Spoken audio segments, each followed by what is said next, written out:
ही घटना आहे पुण्यातली. माझ्या फ्रेंडनी शेअर केलेली. ती नेहमी 6:45ला ऑफिससाठी निघते.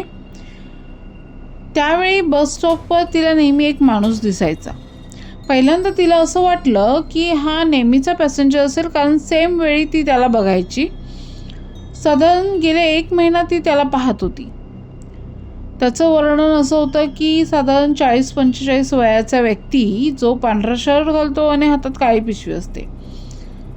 आता हेच कायम दर दिवशी ती बघायची, पण त्याला कधी तिने बोलताना पाहिलं नाही. तो एक गोष्ट मात्र कायम करायचा की माझी मैत्रीण जेव्हा बसमध्ये चढायची त्यावेळेला तो त्याच्या घड्याळाकडे, हातातल्या घड्याळाकडे पाहायचा.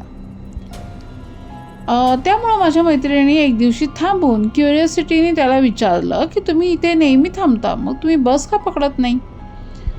त्याने पहिल्यांदा तिच्याकडे पाहिलं आणि तो त्याचा पहिलाच वेळ होता तिच्याकडे पाहण्याचा.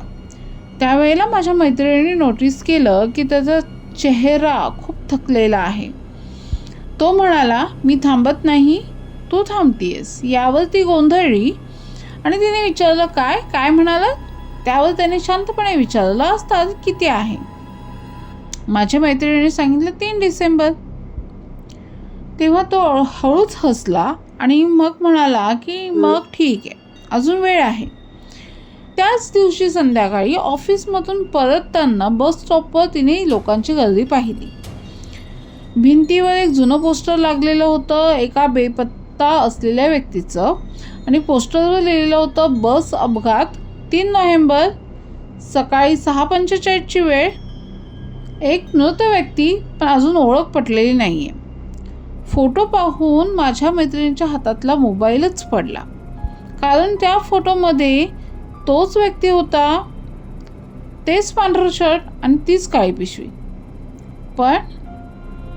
पण तारीख मात्र 1 महिना आधीची होती, 3 नोव्हेंबर. तुम्हाला काय वाटतं, तो माणूस कोणाची वाट पाहत असावा? आणि वेळ अजून गेली नाही याचा अर्थ नेमका काय असेल? अनाकलनीय आहे, पण सत्य आहे. तो म्हणाला, अजून वेळ आहे, पण वेळ प्रत्येकाकडे नसतो. त्यामुळं आत्ताच सबस्क्राईब करा, कारण पुढची कथा कदाचित आजचीच असू शकेल.